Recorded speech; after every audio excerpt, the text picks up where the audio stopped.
Hello,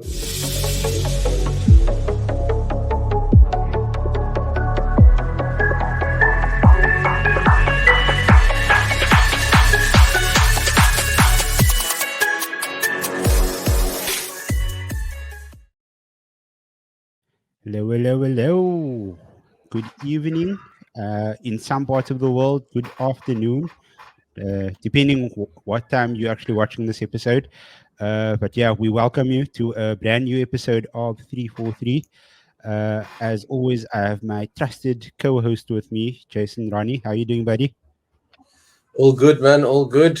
Ready for the football to resume, man. The real football, not the throwaway Uh, games. yeah, throwaway games. And yeah, coming back on his second stint on the show, Odwa, welcome back, man. Thanks, James. Yeah, thanks for having me back, man. It was exciting the last time, so yeah, I'm looking forward to it. Yeah, no, it's always exciting when we talk about Liverpool because sometimes we get to throw some banter shots in there.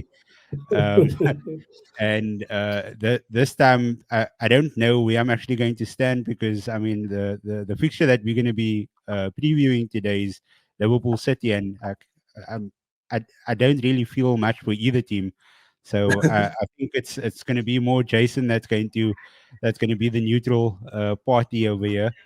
I really like won't have much feeling for the game, but yeah, we can get to that a bit later. Before we get to that, we've watched some. I don't know if you guys have watched any of this boring football that's happened over the past week and a half. Uh, is there anything that maybe you caught? Anything that stood out for you? The only thing I've been watching is the Liverpool players. Nunes scoring twice. Who's this kid? Who's this guy? Oh yeah, Gagpo also scored. Oh, okay. Yeah, Did they seal qualification? Yeah, Netherlands. Did they make it through? Netherlands. Yeah, yeah. I think so. I, Yeah, I yeah. I think think they, they're yeah, safe. yeah. I think they sorted. Safe. The only team that qualified for it's Hungary, Soboslai's country. Okay. Yeah, So they also clinched the qualification for Germany. So that was also Okay. exciting. Yeah.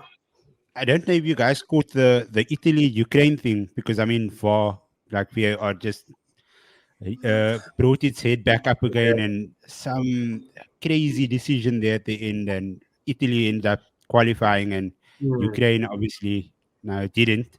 I don't know. I think they make the playoffs now instead. But yeah, it's crazy that like a call that big didn't like get much news or media attention. Did you guys Yeah. manage to see that? I saw still images of it. No, I didn't. I didn't see it much, man. Yeah, it was like it was very very quiet. Like it was very hush hush. Like I think it happened, and then you probably saw a bit after it, like probably like one or two outlets posting about it, and the next thing was gone, and I couldn't see anything. So I don't know. But I think that's always the case when you have such a subjective thing like VAR in such crucial games. Those sort of calls become big, and then when they make the mistakes and when they refuse to use it properly, yeah, then it's kind of negates it even more. People hate Yeah, it even more. Yeah. no man, it's crazy, and the less media attention it gets as we move forward, uh, like people just like the referees and PGMOL, they're just going to be whatever. It's like okay, cool, we'll Yeah. just move on with it. People's not really paying much attention to it anymore, Yeah. and I mean it's the teams that's going to end up suffering at the end of the day, Yeah. which isn't that great. But yeah, hopefully we won't have any of that this weekend coming up in the Premier League. But before we start previewing the game, um, I just want to touch on the the fact that Everton was found guilty of. I can't remember what the charge was, but they ended up getting docked points for it. Yeah.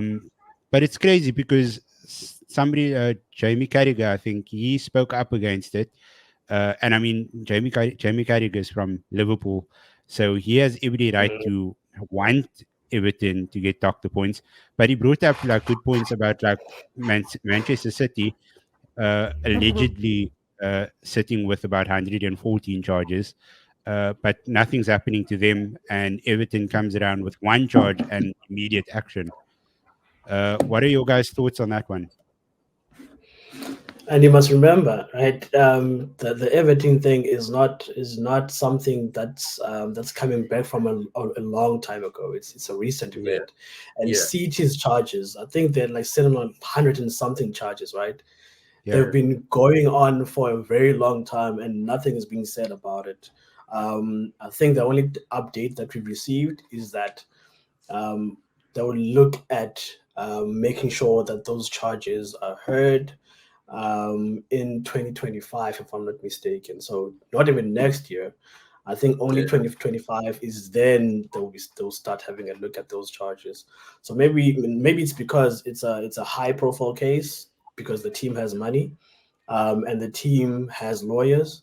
So and then Everton, maybe they just wanted to get the charge over with so that they can start focusing on rebuilding, and then without those 10 points. So it's a difficult thing, man. But then I command Everton with whatever they did. I'm happy that they accepted the charge, and 10 points will be docked. They can focus on their season. Focus on fighting relegation once again. Started procedure. Focus on fighting relegation again, and then they can just put that whole thing behind them. As for Man City, man, I don't know. We'll see what happens, but yeah, it smells fishy from my side with all those charges, and they're not nothing has been done yet. Yeah. Now look, it's weird, right? Because this has been coming for a long time with Man City, and if we were to look at the swift action of Everton, we think about it and we think, what sort of action do City get? Like, I mean, if it comes post-season, what is a point deduction then? Do they start on a negative in the next season? Are they immediately demoted? And then maybe Everton survive?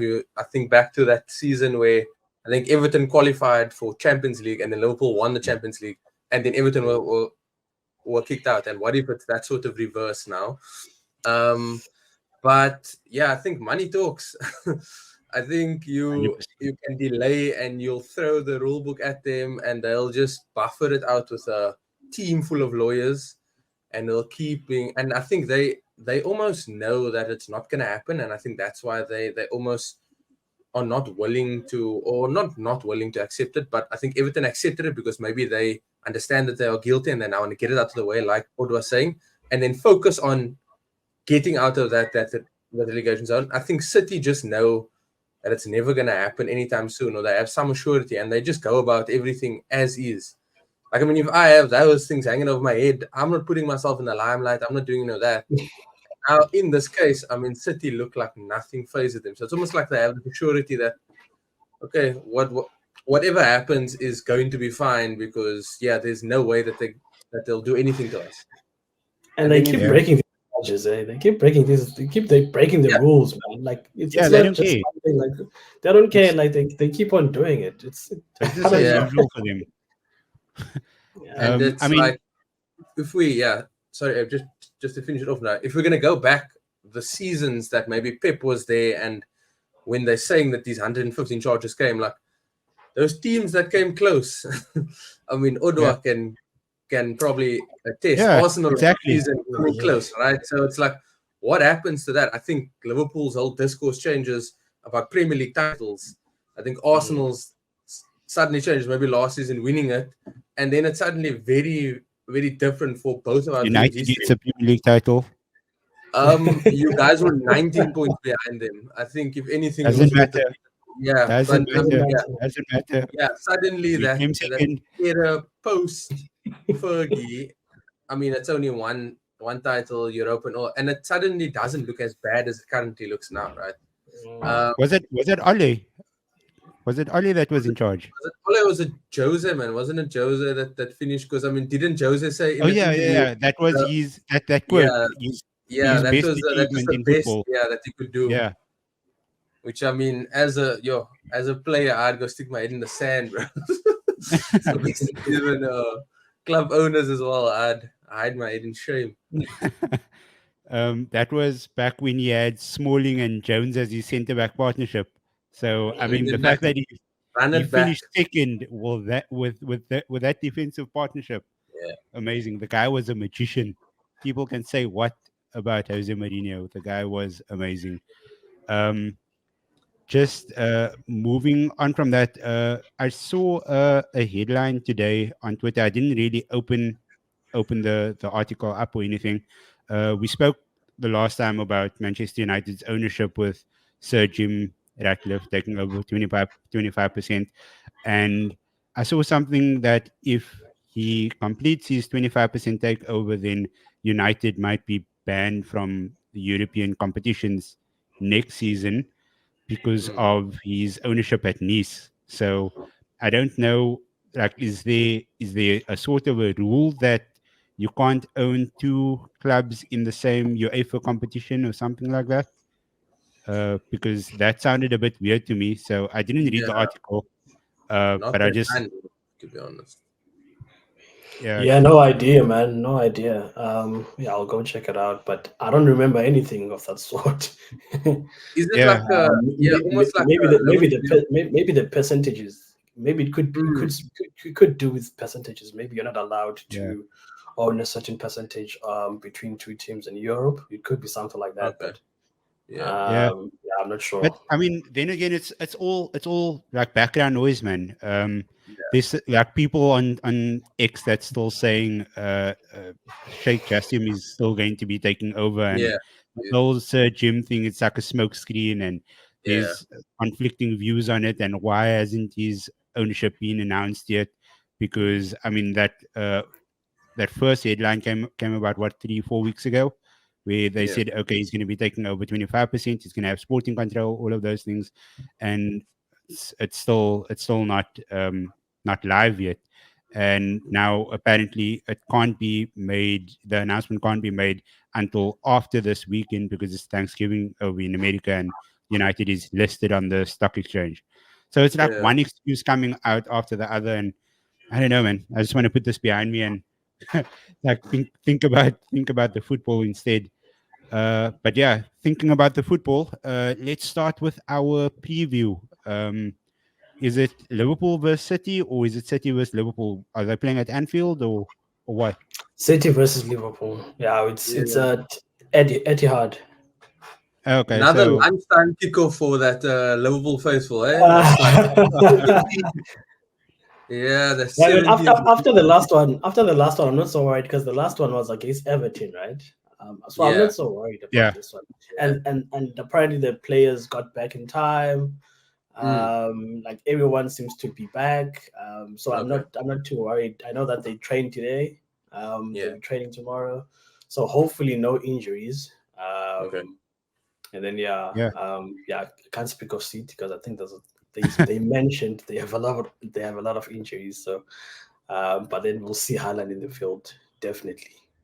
Yeah, Jason, from your side, if you can, and I know that it's a tough thing for me to ask you, but if you can represent City over here in in this analysis, then who are we looking at for the players to watch or players to look out for? Highland, I saw that like might be injured. I don't know if Yeah. he recovered in time, but yeah, if you can just cover where the game will be won and lost, which spots on the pitch Liverpool will be targeting. Yeah, Yeah, no, for sure, man.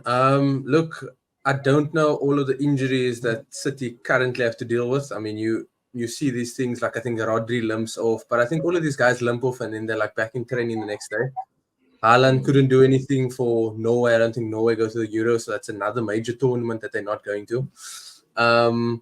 I think the game is won by the influence of Alvarez. I'm gonna say that Liverpool's new midfield, whilst it's good, I don't think they've really faced many challenges this season. Maybe I could be standing under correction. And a player like Alvarez with his intelligence to just find pockets, finding between. So if you have a guy like Saboshla who's going to go on the run, which he naturally does and which he is doing very well, And if you leave Alvarez against McAllister, I think that becomes a very interesting battle. I think also it's going to be whether Jeremy Doku starts versus Jack Grealish. I think right now Doku's got something going for him.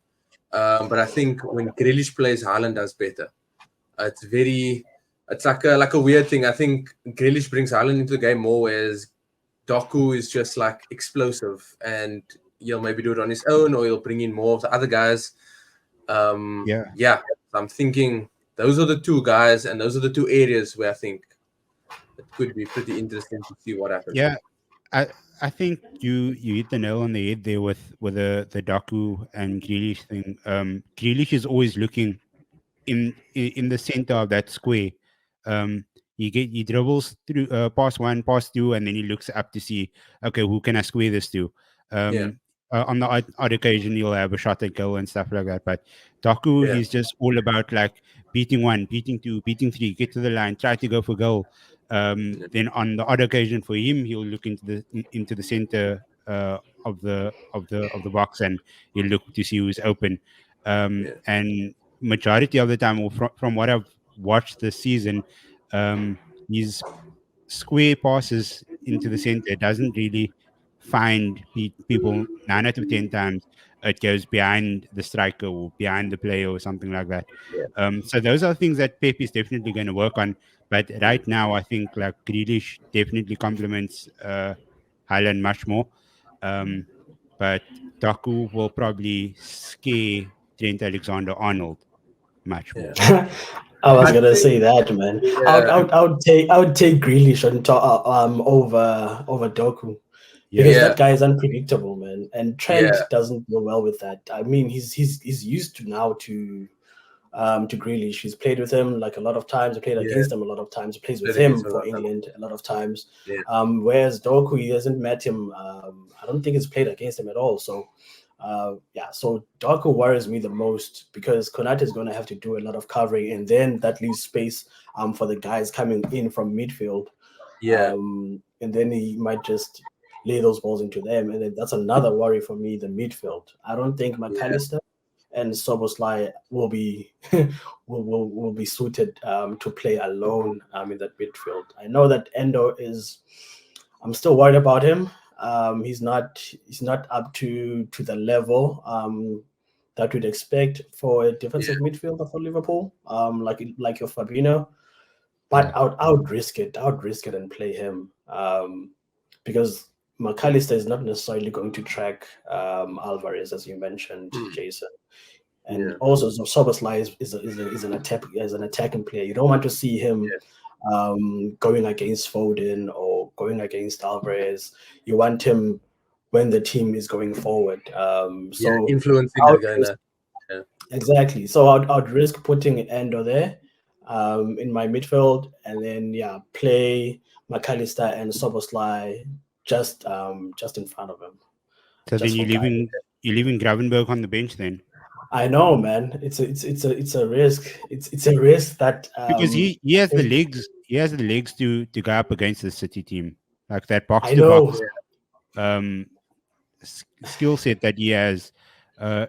Would be able to work quite well against the City team. But like you said, you need that sort of steel in the midfield, in the center of the park, and exactly. Endo's the one that comes closest to that. I think if you do go with legs, right, and I think it's fine because I think all of those players, Szoboszlai, McAllister, Gravenberch, they're all runners, right? I think all of them can be runners, maybe not to the same extent. But if we look back at any of the games where City somehow stumbled, right? So if you look back to the most recent game against Chelsea just ran at them. I think if you go to Etihad and you give them the respect to play, I think that's where they start to suck you out, these little triangles here and there, and they start. But if you put them under pressure in the first few minutes, and you can kind of sustain it for maybe the first 10 to 15, and you actually get something from that, then suddenly becomes a very different game. Because I think what you get now is you have Alisson, who's come back into form again after a few shaky moments last season. You have Virgil van Dijk, who's now come back into what I think we probably say maybe 2018, 2019 Virgil. where he's Yeah. moving with his confidence again. Where previously, I think that injuries kind of hindered some of his confidence. True. You have Chimikas, who okay, he's not going to be Andy Robertson, but I think what he gives is heart, and I think that's all you'll need. And But that's then even if Tsimikas is going to be starting. Sometimes Klopp goes with Joe Gomez as the yeah, left back. yeah, but I mean, So, if you're able to peep something early yeah, against it, that keeps them honest, right? It keeps them having to go for it, and then it opens up things for that front three to go. And I mean, throwing in a firecracker like Darwin Nunes come like 59th, 60th minute. I mean, his record for Uruguay now has been crazy, but even his record coming off the bench recently for like Liverpool has been immense. Yeah. yeah, Yeah, if we look back to that Newcastle game, we saw the impact that he had when he had come off the bench. So it's like get something quick, go with those runners, and then potentially just sit and then play counter-attacking football, and then you let City open up for you, because I think that's what Chelsea did. They just waited, and then matched them a bit, and then you saw there were spaces, man. I mean, Raheem Sterling, Cole Palmer, they had a field day. yeah. And I think Yeah. City's Yeah. defense I as don't think well. City. Okay, now you can go ahead, Odwa. No, I don't think City can unbeatable, right? I Yeah, think Chelsea showed us that there's a lot of weaknesses on the City team. On your left, yeah, your centre backs they can be easily exposed. Your Rodris can be exposed. So I think yeah. So I don't think Liverpool will. I don't think it's Klopp's game anyway to go and sit when playing against Man City. His plan is yeah, always to attack. So that's why yeah, I'm hesitant in saying that he's going to start with Endo. I don't think he's going to do that. Rather, I think he's going to play Gravenberg. yeah, He's going to play McAllister. He's going to play Soboslai. Up front, I think he might play Nunes because Nunes does give you the opportunities along with Salah. Then on your left, you have Diaz, who's also coming back into form now yeah. after Yeah, almost losing his parents. So I think that's the fire that will need for that game that he showed when he was playing for Colombia. So it could be an interesting game, man. yeah, and I'm excited for it. and he's using that to spur him on, Luis Diaz. You can see when he's playing Exactly. with a So lot of he's emotion. using that passion. Yeah, Yeah, Exactly, man. And then that's that. I think that's what we've been missing for the past few weeks after his injury. I think that's what we've been missing from him. Now that heart is back, always start him, always play him, because yeah, that's basically what he has, along with the skill, of course. But he always plays with heart.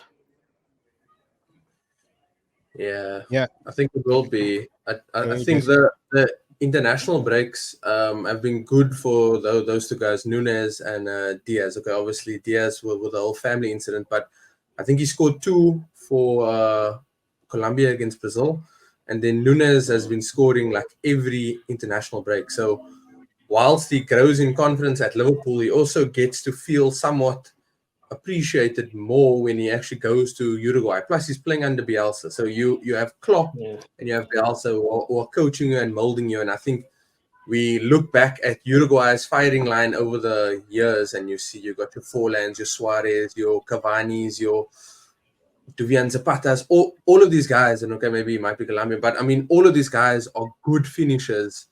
And now you have Nunes who's peaking, I think, at a very good time where I think City yeah, look a bit shaky, and I think this is probably the best time to push ahead. Because I think after this game, if I'm not mistaken, I think Liverpool have a fair few decent games coming up where you can actually put the foot down and just get maximum points. And then suddenly, I think, as we had mentioned last week, string a few games together, and then suddenly things look a bit different.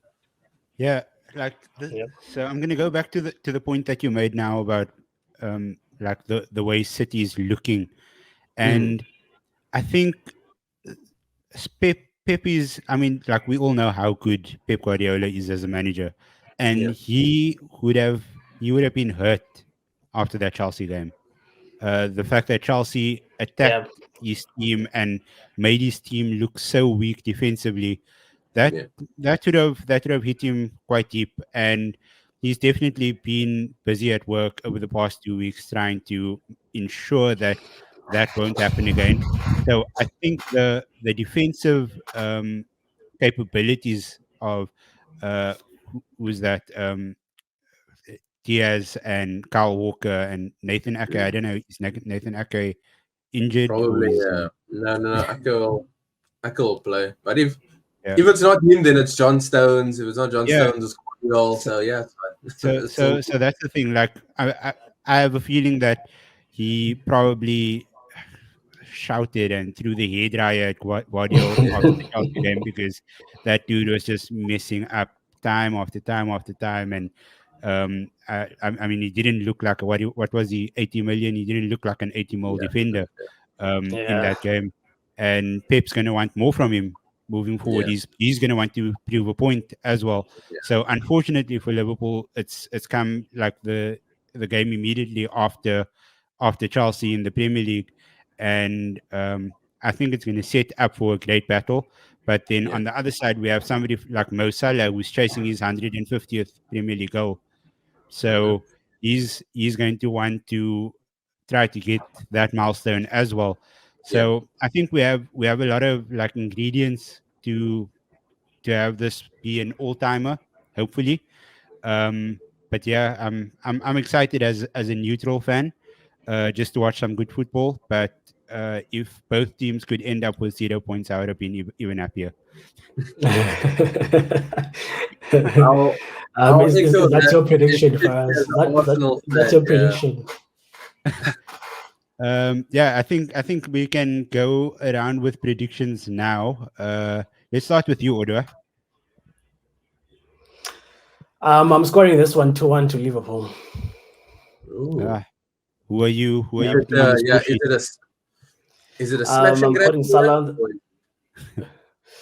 No, I think it's a first half after attacking Man City in the first half. I think we'll get a goal from Mo Salah. I think Jota is also going to score there. Jota has So it. and then Liverpool's going to drop in the second half. Then City might score a goal, but yeah, I'm predicting a 2-1 scoreline. How about you, Jason? Yeah, I don't know, eh? As an Arsenal fan, I'd want a draw because it keeps us close. Also, just as Odwa was very specific, I can see it going exactly the opposite for how he described it. If you're giving those exact details, it means City score within the first 5 minutes, and then Liverpool equalize. And it's just, I actually miss those old games, where it used to go back and forth, 2-2s, Mane equalizing, then Jesus score. Those are fun for like us, but obviously being in those Those games are four, probably three, yeah, Yeah. one scores. yeah. For me, I'm thinking it's a draw. I'm gonna go 2-2. I'm gonna go with that one, and I think both teams are capable and they will be able to score. I just think they can't keep clean sheets. Yeah. Yeah. So I'm gonna go with the 2-2. I'm gonna go with 3-2 Liverpool. Um, Ooh, I'm spicy. I'm hoping I'm hoping it's gonna be 2-2 for a very long time, and then it's gonna set up a nice last 10 minutes and just like edge of your seat stuff. I feel like we haven't had one of those in a while with a winner at the end. Yeah, Not with a draw. But yeah, yeah. I think it's gonna be 3-2, and I think Mo Salah will get one of his goals. He'll hit that milestone over the weekend, and yeah, I Okay. think it's going to be entertaining. Hopefully, but Yeah, yeah, man. I think that Let's hope so. Oh yeah, cool. but also now I'm just reading. Yeah, Haaland aims for his 50th Premier League goal in record time. So there's that element as well in his 48th But game. Oh, but that's if he's fit, though. That's if he's fit. This robot is going for a service it's tomorrow. it's mind games, man. It's mind You think games, man. he had That an oil guy's gonna change play. already? Yeah, I got the oil change. He's going to put the Q20 just as they're walking down the tunnel. The joint will be fine. He's in the lab right now, bro. He's in the Yeah, lab right now. So software update. he's definitely playing. He's definitely playing. Yeah. Thanks, guys. That is the end of our episode. Before we wrap up, we mentioned this a couple of weeks ago on the show, but we will be doing a 50th episode giveaway. So keep your eye on our socials. It's going to be open on Twitter, on Instagram, on TikTok, and on YouTube. So yeah, keep an eye out on our socials and check out how to enter the competition. We are going to have a football jersey as a giveaway. So yeah, if you really want to score a free jersey, just For the keep on festive. supporting For us the and festive. To look for good the festive. for the festive. Yeah, but other than that, you can catch our socials at Sportycast on Instagram, on X, on Twitter. Yeah, Twitter, X, same thing. Twitter, On it's Twitter, man. YouTube, Just don't. That's Twitter, man. It's Yeah, Twitter. Elon is It's on Twitter, far. man. Yeah, Just Elon's not gonna tell yeah, me. just all of them. Threads, TikTok, everything. We are everywhere. Check us out, follow us. Tell your mom, tell your dog, tell your son's girlfriend's father. Tell everybody. Odwa, tell your son at the back as well.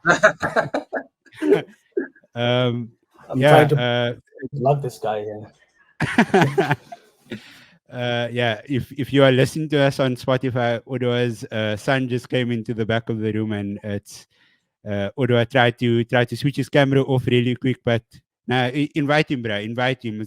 Odwa Everybody's one, welcome on yeah, us on Odwa our son show. wanted his claim to fame, yeah, 100%. Yeah. But yeah, thanks you guys for joining. Odwa, where can the people find you if they want to follow you?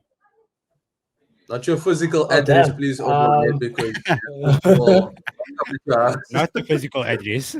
follow you to work. I don't even remember my Twitter name, bro. I don't know. I think it's that dude order. Yeah, I think that's my handle. That underscore dude. That the underscore order. I think that's my Twitter handle. Instagram, I'm not that active anymore. Facebook, Odwa Solani. That's it. Nice. Jason, where can the people find you? Yeah, I'm on X at Jason underscore Ronnie. Instagram as well at Jason underscore Ronnie. And yeah, we, like I have said, we're on TikTok as well. So yeah, show us some love there. Show us some love on YouTube. Show us love everywhere, please, man. Yeah, I am at AF Parker on everything. Any social you can find, exact same handle. And yeah, before you exit this video, drop a like, drop a subscribe, show some love on this video on YouTube. It helps us a lot. We thank you so much. Thank you guys for joining us once again. I'm AF for 343. Peace.